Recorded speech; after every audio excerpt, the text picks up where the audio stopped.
जय हिंद दोस्तों, स्वागत आप सभी का इस नई क्लास में। इस क्लास में हम डिस्कस करने वाले हैं top MCQs on EV Ramaswamy Naicker, जो कि एक महान इंडियन पॉलिटिकल थिंकर थे और साथ ही साथ सोशल रिफॉर्मर भी थे, जिन्होंने डिप्रेस क्लासेस के लिए बहुत सारा काम किया।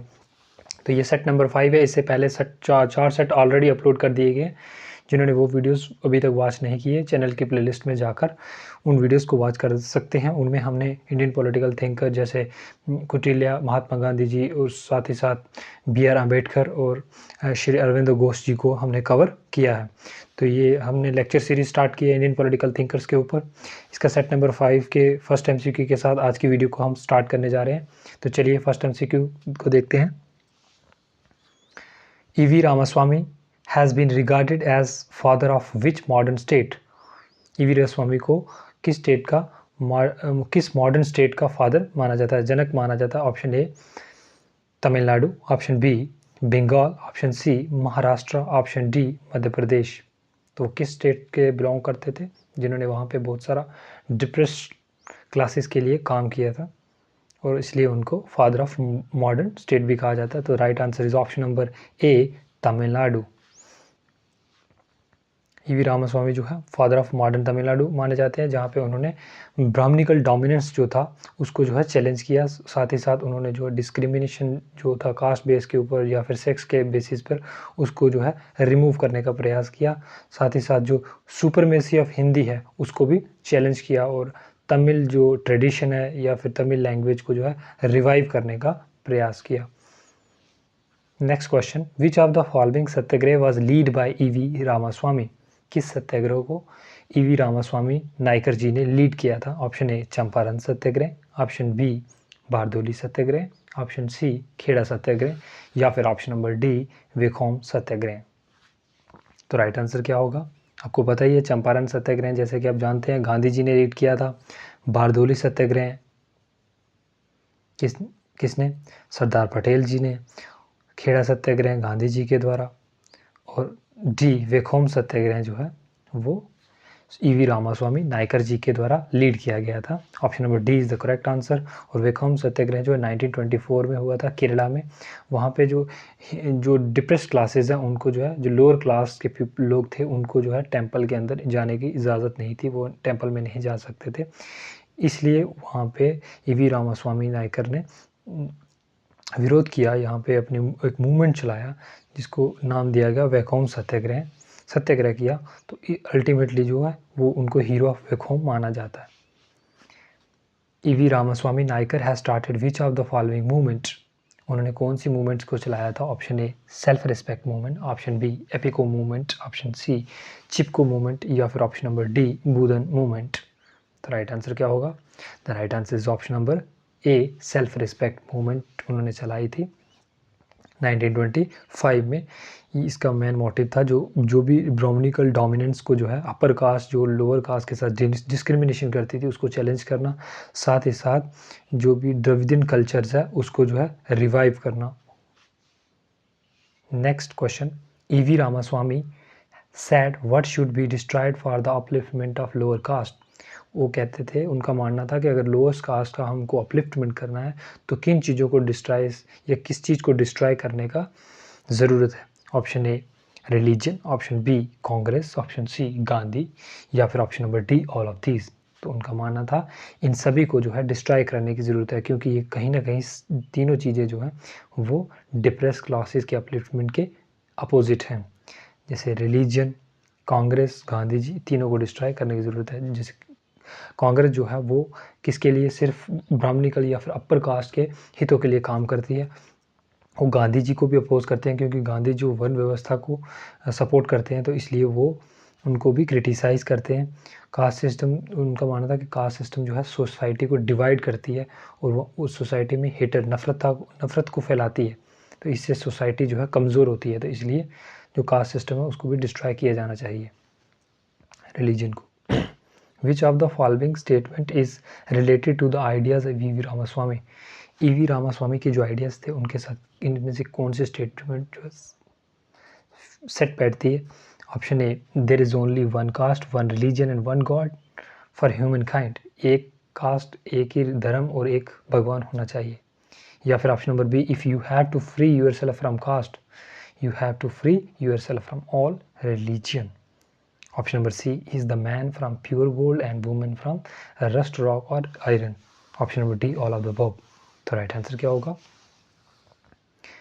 ईवी रामास्वामी का आइडियाज़ कौन सा था इनमें से? तो option number B is the right answer.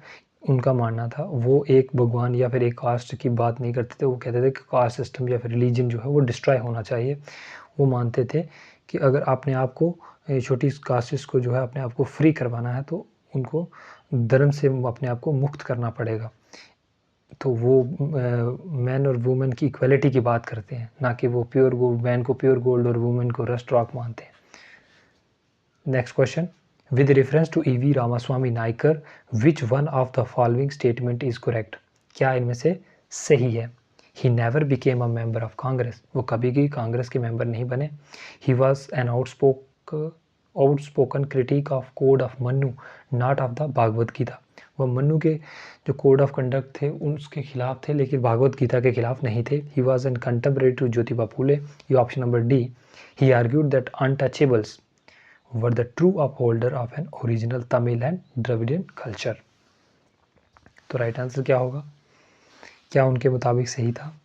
Right answer option number D, क्योंकि वो कांग्रेस के मेंबर रह चुके हैं. वो मनु के कोड को भी जो क्रिटिसाइज़ करते हैं, साथ ही साथ भागवत गीता वो क्रिटिसाइज़ करते हैं. वो ज्योतिबा फूले के कंटेम्प्रेरी नहीं थे. और ये ऑप्शन नंबर डी जो है सही बैठेगा, क्योंकि he argued that untouchable were the true hold. उनके क्योंकि जो द्रविडियन कल्चर को अगर ओरिजिनली बचा के रखा है तो द्रविडियन कल्चर कहाँ पे पाया जाता है? जो छोटी क्लासेस हैं उनके पास है. तो उनके अपलिफ्टमेंट के लिए उन्होंने काम किया. Next, who is known as father of Dravidian movement? Dravidian movement का किसको फादर माना जाता है? Option A, B R Ambedkar. Option B, E V Ramaswamy Naicker. Option C, Chandrashekhar Rao. या फिर option number D, Chandrababu Naidu. The right answer is option number B, E V Ramaswamy Naicker. Naicker जो है वो फादर ऑफ द्रविडियन मूवमेंट है. उन्होंने Brahmanical dominance, gender and caste inequality के against जो है वॉइस रेज की. Question number next, what were the vision of Periyar? Periyar का क्या विजन था? आइडियाज़ और रैशनलिटी. जो उनके आइडियाज़ थे वो रैशनलिटी के बेस थे. फ्रीडम ऑफ एक्सप्रेशन की बात करते थे. या फिर इरेडिकेशन ऑफ सोशल ईवल्स. या option number D, all of the above. तो ये तीनों सही हैं. All of the above is the right answer.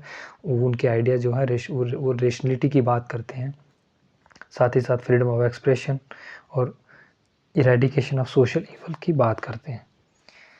Next question, when did Periyar had left Congress party? उन्होंने कांग्रेस पार्टी को कब छोड़ा था? 1921. Option B 1923. Option C 1925. या फिर option number D 1927. The right answer is option number C. उन्होंने 1925 को कांग्रेस पार्टी को लेफ्ट कर छोड़ दिया था और उन्होंने क्या किया था? जस्टिस पार्टी को ऐसे अपने आप को जस्टिस पार्टी के साथ जोड़ के और सेल्फ रिस्पेक्ट मूवमेंट को उन्होंने खड़ा किया था.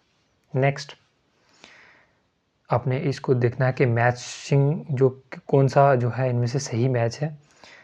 हरिजन सेवक संघ, उनके लीडर के साथ मैच करना है. महात्मा गांधी, ऑल इंडिया किसान सभा, स्वामी शाहजानंद सरस्वती. जो ऑप्शन सी है self respect movement, V Ramaswamy Naicker, E V Ramaswamy Naicker. यहाँ पे ई की मिस्टेक है, यहाँ पे ई वी रामास्वामी नायकर जी हैं. तो इनमें से कौन सा सही जो है मैच है? तो हरिजन सेवक संघ जो है ये गांधी जी के द्वारा है, पहला तो सही है. ऑल इंडिया किसान सभा ये भी स्वामी शाहजानंद सरस्वती के द्वारा. Self respect movement E V Ramaswamy Naicker ji के द्वारा. तो ये तीनों सही है. तो option number D is the correct answer. Next question, when was Justice Party renamed as Dravida Kazhagam? Dravida Kazhagam का जो नाम है उसको कब दिया गया जस्टिस पार्टी को?